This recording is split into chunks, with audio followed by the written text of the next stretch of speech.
bana ya Gemena, Goma, Kananga, Kindu, Kinshasa, Kisangani, Lubumbashi, Mbandaka, pe Bujimai. CAA apesi bino occasion ya kitoko pe malamu ya kosala ba faire ya kokoma ba mvandu po Boeing 767 ezali bongo une occasion pour na bino ya kotombola bongo chiffre d'affaires na bino na o etali bongo ba fret. Avion na biso ya mwana ye tokosala na yango mosala moto abangisa moninga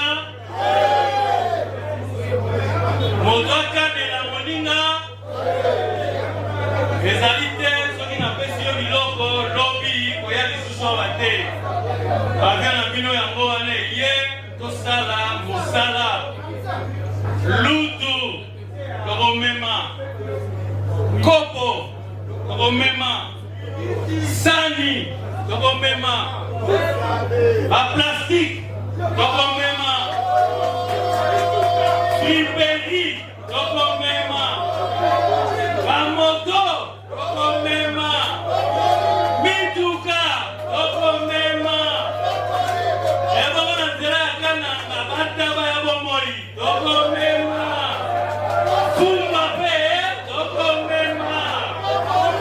CAA, véritable leader dans ma bataille à RDC, azali toujours dans souci à soutenir pe kotombola kitayamboka pe na tina wana nde Boeing 767 oyo eye po na kopesa occasion na ba congolais nyonso surtout mingi ba o bazana ba agence ya fret basala musala malam bana mboka société na bino yango yo plus de 32 ans na service na bino pe azali ko continuer ko innover po na kopesa bino chance ya ko améliorer ba capacité pe ba chiffre d'affaires na bino. CAA azali véritable partenaire, plus de 32 ans au service de la nation. Bon, merci pour la télévision, la journal, et pour le peuple, la journal, pour le chef de l'État, Félix Antoine, c'est que tu es qui week-end et pas homologue à Congo, Brazzaville, Denis Asungesu, et pas Isusu, ya Evariste Ndaishime, ya Burundi, héritier, ma opinion, ma petite d'État. Chef de l'État, Félix Antoine Tshisekedi Tshilombo, ayambamaki tour à tour, week-end eleki et pas ya homologue naye ya Congo Brazzaville, Denis Sassou Nguesso, et puis na Burundi et pas ya Evariste Ndayishimiye.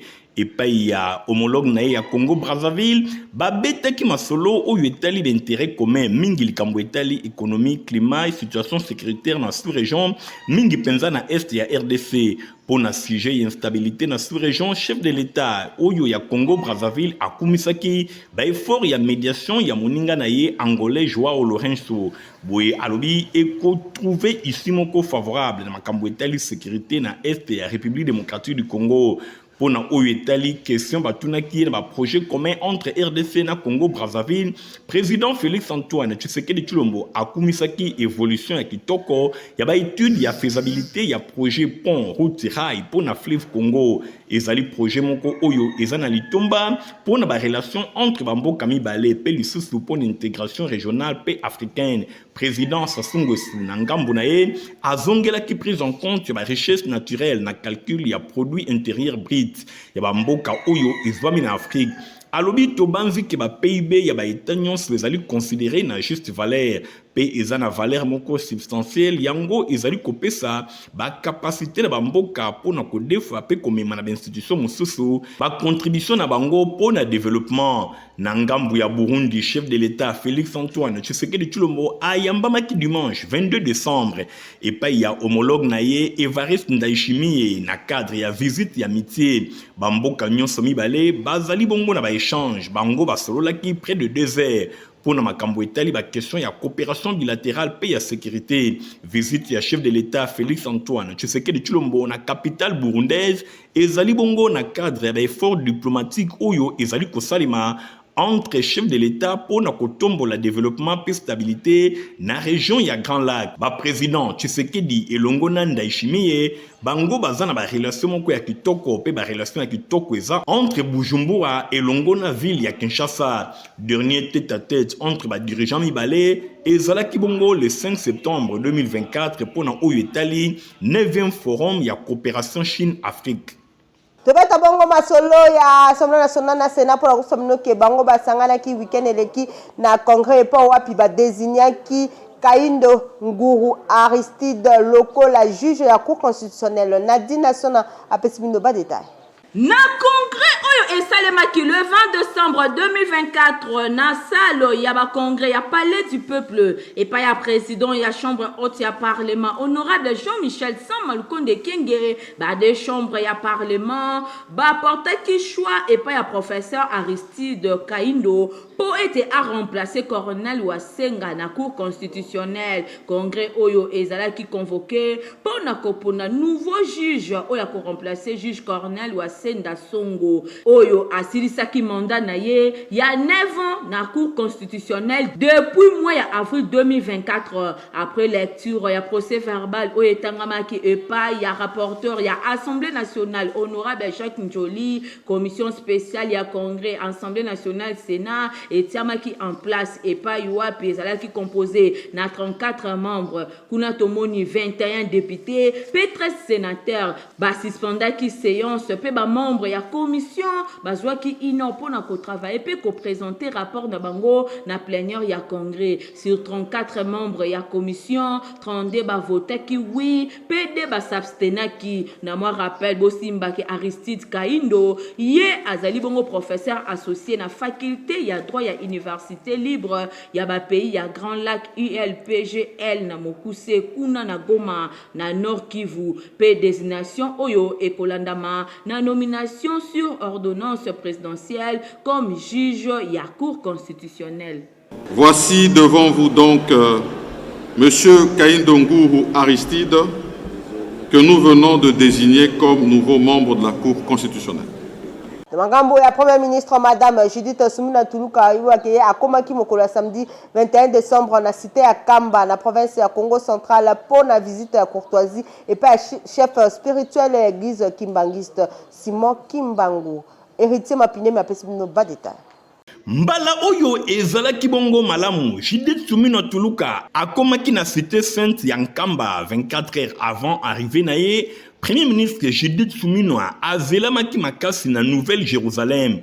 Climat moko ya enthousiasme ezalaki kuna na territoire ya Mbanzangungu na province ya Congo central. Mobilisation ezalaki bongo détail na aéroport Simon Kimbangu basi mibali bango bazalaki ebele pona koyamba premier ministre Judith Suminwa. Ba prière pe ba action de grâce yango esalemaki epai ya ba fidèle kimbangiste en faveur ya premier ministre pona descente na liboso na cité sainte ya Nkamba.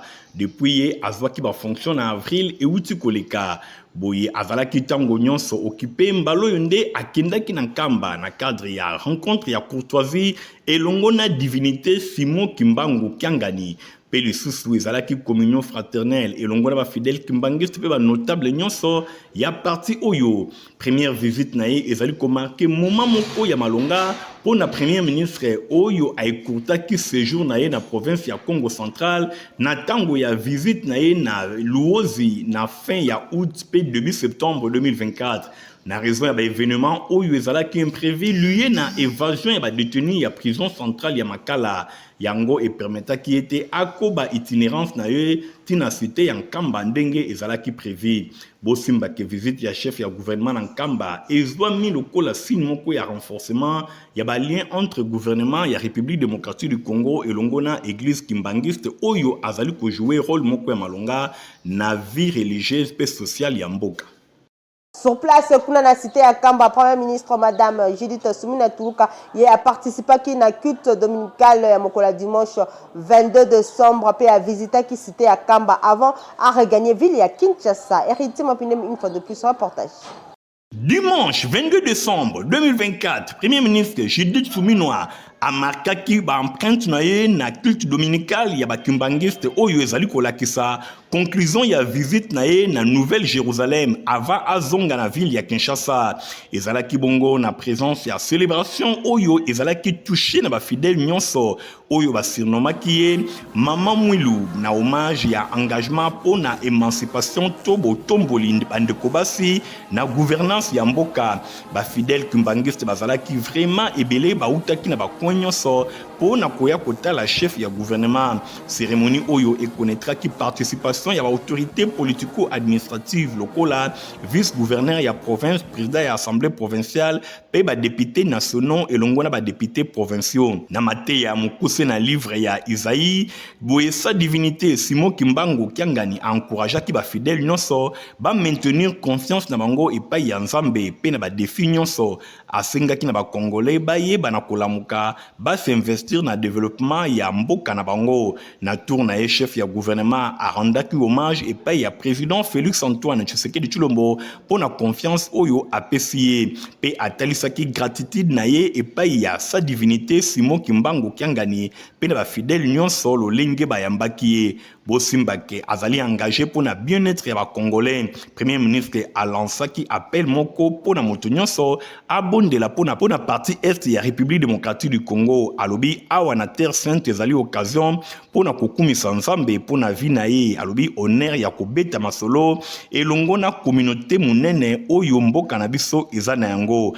Avant à participer na culte, premier ministre a visité ki mausolée Kilongo et pa wapi fondateur ya église kimbangiste prophète Simon Kimbangu et longo na molonga naye maman Marie Mwilu pe ba membre mosusu ya famille bango bazali ezali site moko ya malonga boye atala ki pe site oyo ya carte d'Afrique oyo ebima na Nkamba le 3 février 1989 pe musée oyo ezali kotalisa vie pe œuvre ya prophète Simon Kimbangu visite ya chef ya exécutif central na Nkamba Nouvelle-Jérusalem eza na cadre ya courtoisie pe ya fraternité elongo na représentant légal ya église kimbangiste Simon Kimbangu Kiangani pe ba membre nyonso ya communauté religieuse rapprochement entre l'état na ba différentes communautés pour na retrouver ensemble ba réponse na ba problème nyonso oyo ezwami na mboka ndenge tokoki koloba ezali méthode souminwa.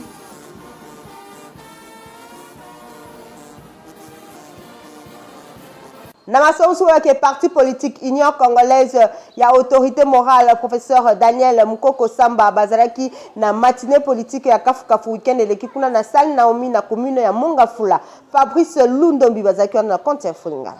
Sal Naomi na commune ya Mongafula et vibraki weekend eleki na rythme ya matinée politique ya parti politique babengi Union Congolaise oyo ekambamaka epai ya autorité morale mwana mboka professeur Daniel Mukoko Samba bosimba ke ba cadre pe ba militant ya UCO bautaki bisika na bisika bayaki na salle Naomi ezalaki occasion pour na secrétaire général ya parti Dr Mwabi Tambwe Pris ye azwaki maloba pour na kolobela feuille de route ya Union Congolaise 2025-2026 et lokonini Union Congolaise a kani kosala a présenté qui yango na 4 points ya liboso balobi qui mise en place ya ba réforme administrative ya mibale mise en place ya stratégie ya implantation pe ya adhésion ya batwebele na 4 ya parti UCO ya mise en place ya politique moko ya malonga pour na financement pe ya suka ezali mise en place ya politique ya audu na kati ya parti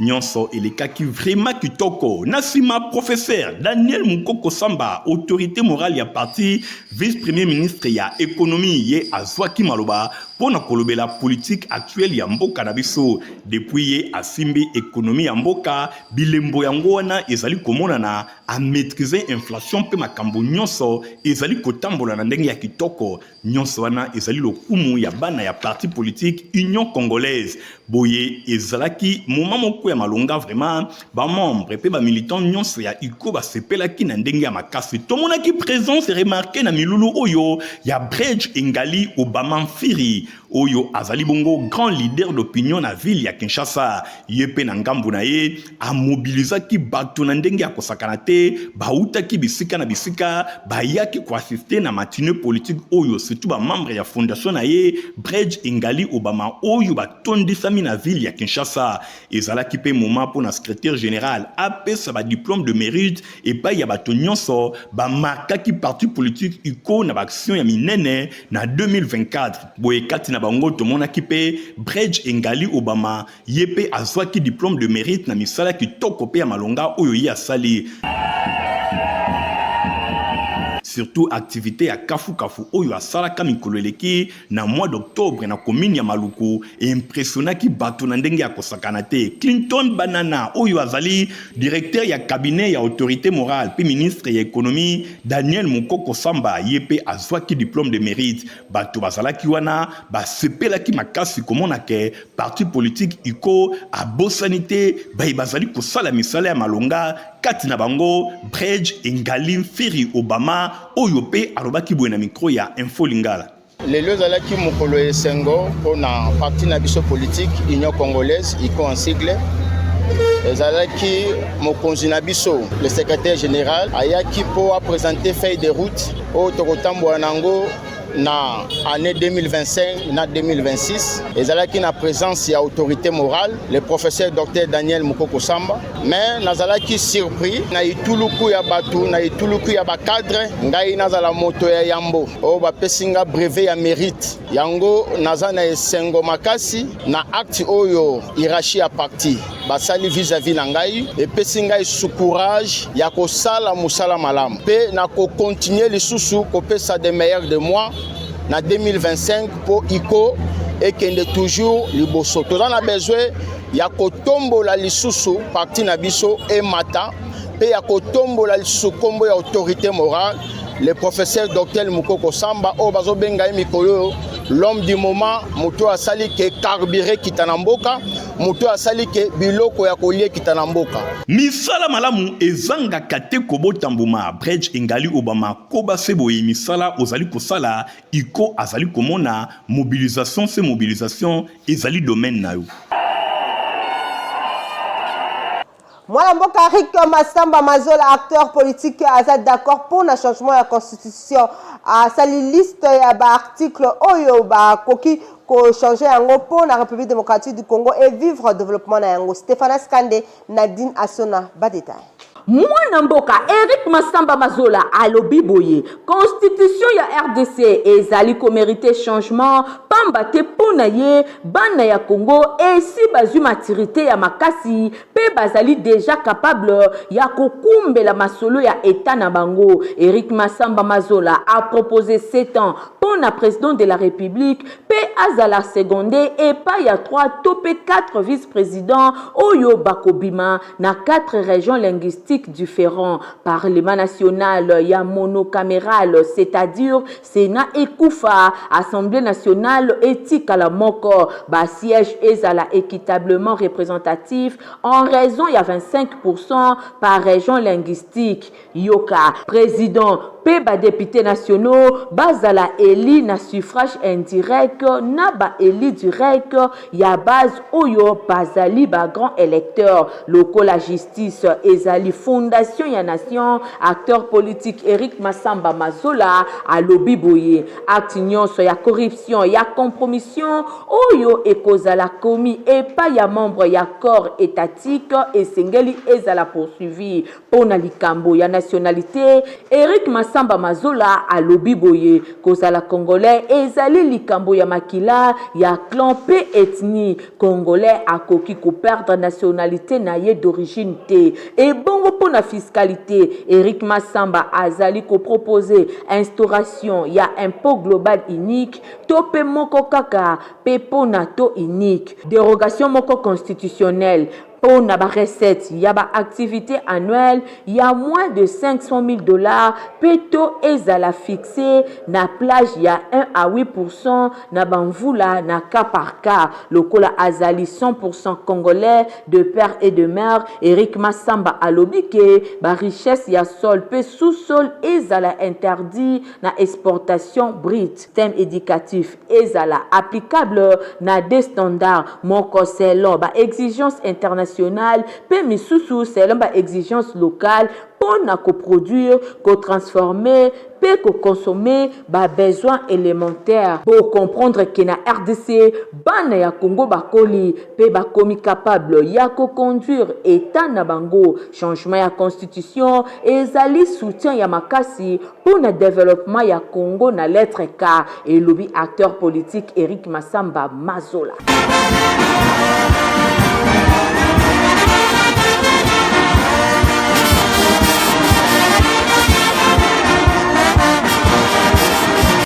Sous le patronage ya coordonnateur ya communauté Teke Umbu ya Kin Est, chef Patrick Moloninde, milulu moko ya kafu ezalaki organisé week-end l'équipe pour na koyamba moko na bango maître Mazo Apasi Jean-Pierre Oyo a commis bongo secrétaire exécutif adjoint ya gouvernement provincial ya Kinshasa nyonso lekala ki bongo kitoko na salle renouveau na Ntele Edi Mbani Nadine Suna ba détail.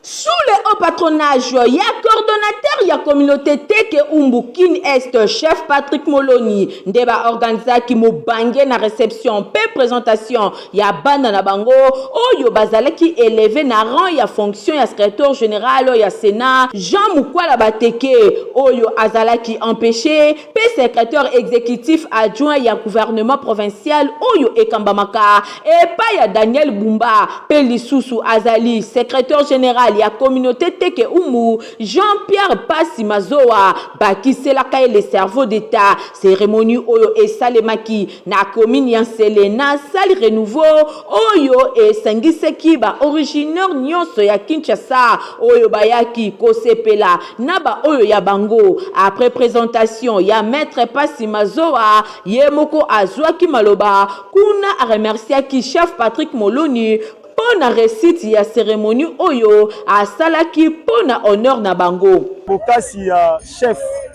Patrick Moloni o azali bongo chef coutumier village. Tolingana na groupement Mikondo o ekambama bongo na chef André Motar, honorable député provincial que je salue en passant.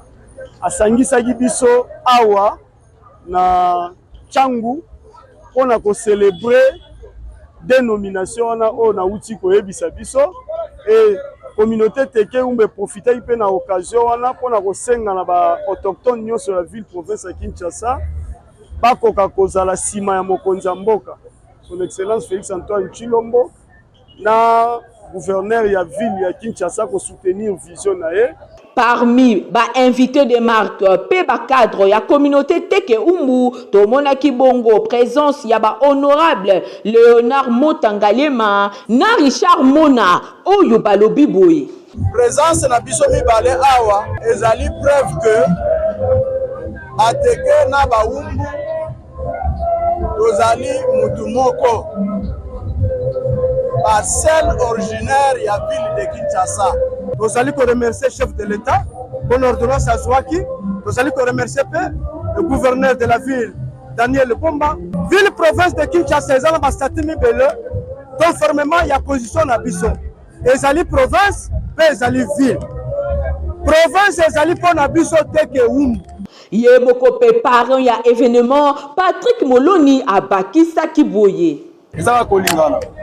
Totika ba conflit ya mike toza bana tata moko mama moko so likambo za bana na mesa tozala uni so to unité bato musu ba kota kati ya province so Kisasa sina biso yango wana nde omondi tosala ngo pona ngate pona comité to tombola comité na biso pona rappel bosimba ke cérémonie oyo et selemaki na cadre ya unité Teke Umbu pona bango baza déterminé na 2025 communauté na bango il faut ekende liboso boyebeka na cérémonie oyo kolia komela mabina na rythme Teke Umbu ezalaki vraiment au rendez-vous. En tout cas, chef Patrick Moloni kende se liboso na ba initiative ya boye.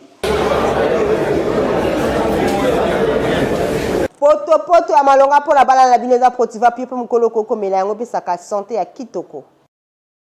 Ah merci, ya buinde bana nyoso baza kuringa. À la prochaine.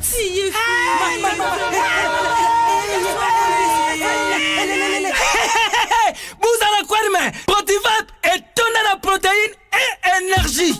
Ah papa merci pour les pour les enfants. Eh Bino, bote la baonine. Bote ma kodona Bino. Mama kansa bomba bonga. Bona bana na yo ba kumarukura bana oyo. Faut laisser kabango poto Protivap. Et ça ba pota te. Allez, kamata. Bon appétit. Bana nyeso ba yaka Protivap. Ah, sisi kulia ya bangu Protivap, babandi badansi na bangu ya babebe pro. Tala. Ba yango, chante kitoko ntoto makachi. Tukana mbimbi, oyo tukana mbimbi. Makusa, Protivap, poto kitoko pona na ba bébé pro. Na page ya sport qui entente provinciale ya football ya ba jeune ya Kinshasa a lancé qui championnat week-end eleki kuna la commune ya Ngiringiri pe na commune ya Kasavubu. Héritier Mapindemi Merlin Massamba ba détail. Entente provinciale, il y a football des jeunes, il y a ville, il y a Kinshasa, balance qui championnat ou babengi cercle, il y a football des jeunes, il y a Kasavubu pe ya Ngiringiri et zala ki bongo week-end eleki bosimbake au programme pour na commune ya Ngiringiri match et betamaki entre équipe ya Winner et Longona équipe ya Académie. Winner azalaki makasi pe alongaki na 6 buts en 1. Tout le monde a bongo présence et ba responsable ya ndenge na ndenge. Ba représentant ya Fédération Congolaise ya football Topé Konor. Tout le monde a pe ba représentant mususu ya entente provinciale ya football ya Kinshasa. Tout le monde a pe présence ya président ya cercle ya football ya Ngiringiri. Mwana mboka Luc Boy Bangonde ba pesaki coup d'envoi ya Milulu Oyo. Tout le monde a pe présence ya président Jean-Pierre Yende a représentant qui Fédération Congolaise ya football. Match et betamaki kitoko. Peba athlète et équipe nyonso mibale balobaki boy na suka ya match. Message na ngai ezaki match ezaki important pour ngai. Beti ko esali ko nyonso na ko sala. Tema Beti sali pour te gagner possibilité. Oyo ya isima. Bon, on a le vélo mon pour dans tous la deuxième journée. On va pas m'envoyer tout sur ça. On a beaucoup de bouquets. On a besoin d'académie Winner. Winner donc on a formaté na katara ba. Match là d'ailleurs sur moi m'envoyer tout sur ça. Est-ce que tu vas calme présence à calme. Maman m'a bien béni ça. Ndenge moko pe kuna na commune ya Kasavubu lancement pe esalemaki kaka na présence ya responsable ya fédération ya entente provinciale ya football ya Kinshasa pe ya cercle ya football ya Kasavubu mwana mboka Chimanga kuna match ebetamaki entre équipe ya Académie na Masia équipe ya Académie alongaki équipe ya Masia na 3 buts en 1 nyonso wana ezali kotalisa ke désormais milulu ya football ici efungwami pour la saison sportive 2024-2025 na suka ya milulu to ya match bathlète l'équipe mibale balobaki de l'autre sali to donner notre meilleur de nous de PSI pour tomber dans mon cas si on doit gagner 3-0. Message na pesa waka à la prochaine to we bandingo beta match prochain donc to bongisa vraiment nyonso ezana kimia donc ils a assuré match prochain to gagnant. C'est une organisation comité à cercle pour l'organisation malam vraiment j'ai beaucoup aimé et puis pour un résultat je pense que et ça m'a toujours soit aux années dans le résultat soit tu gagner soit tu perdre donc comme toujours au salami tu préparer les joueurs pour gagner mais tu subis la défaite rien échange pour ça super fort pas traverser plus du peu de balassement pas ça la résultat moi malade nyonso wana ezali kolakisa encadrement kitoko pona bilenge oyo bakozala ba footballeur minene lobby ekoya na République démocratique du Congo nyonso ebandaka na niveau ya C epai wapi ba dirigeant pe ba membre ya staff technique bazali komi pesa pona ko encadrer bilenge na niveau ya cercle ya football ya Kinshasa édition 2024-2025. Pona ba fête na minele kana kitoko ya fin d'année place moko ya kofete yango Pacific Palace bisika bilenge vandi kuna Francis Kanzalokoka reportage. Bonne année 2025 oyo na kokota yango sans ba problème ya 2024 mais wapi kaka na Pacific Palace mwana tungisa ba parents pa memayo na Pacific Palace olekisa ba fête ya Noël na yo kitoko po Père Noël aza déjà wana aza kozela bino Pacific Palace bisengo suka te mopange na piscine po na mikolo pe piscine po na bana awa na Pacific Palace okokuta ba cuisine nyonso ezala ya étranger pe ya ba congolais ebongo koto ya ambiance mopange na podium eza wana mpona ba concert ya sorte na sorte ebetamaka ntango ozobeta banzopo ozoyoka mindule pe ozali koleka mopepe tout autour ya piscine. Ba vrai chéri, ba vrai Joe, esika ya kofete na RDC na Kinshasa eza kaka moko Pacific Palace oyenga yenga te yaka kofete ba chambre pe eza pona bato balembi balala oko se retrouver tunanga Pacific Palace ezwami wapi ezwami na route de Matadi numéro 67665 référence Grand Hôtel na quartier Miteni kuna na commune na Mongafula Osamo Bimba Pacific Palace bilengi na bilengi nga vraiment 2025 oyo nakokota yango kaka na Pacific Palace. Ba stress ya 2024 il faut etikala. Bonne année. bozalaki ebele mpona kolanda info linga la journal ya pe mpona pepe soki bosepeli nango posa merci na Merline Massamba azalaki na nsima ya caméra. Concours rédactionnel ya Nadine Assona héritier mapinemi a supervisaki journal au montage esimaki pa ya Fabrice Lundombi ngala bino topesani rendez-vous mikolo ezali koya. Au revoir. Bana ya Gemena, Goma, Kananga, Kindu, Kinshasa, Kisangani, Lubumbashi, Mbandaka, pe Bujimai, CAA apesi bino occasion ya kitoko pe malamu ya kosala ba faire ya kokoma ba mvandu po Boeing 767 ezali bongo une occasion pour na bino ya kotombola bongo chiffre d'affaires na bino na o etali bongo ba fret. Avion na biso ya mwana eye tokosala na yango mosala moto abangisa moninga moto akabela moninga ezali te soki napesi yo biloko lobi koya lisusu awa te. Avion na bino yango wana eye tosala mosala lutu tokomema kopo tokomema sani tokomema baplastique tokomema friperi tokomema bamoto tokomema mituka tokomema ebongo na nzela ya kananga bataba ya bomoi tokomema fumba pe tokomema.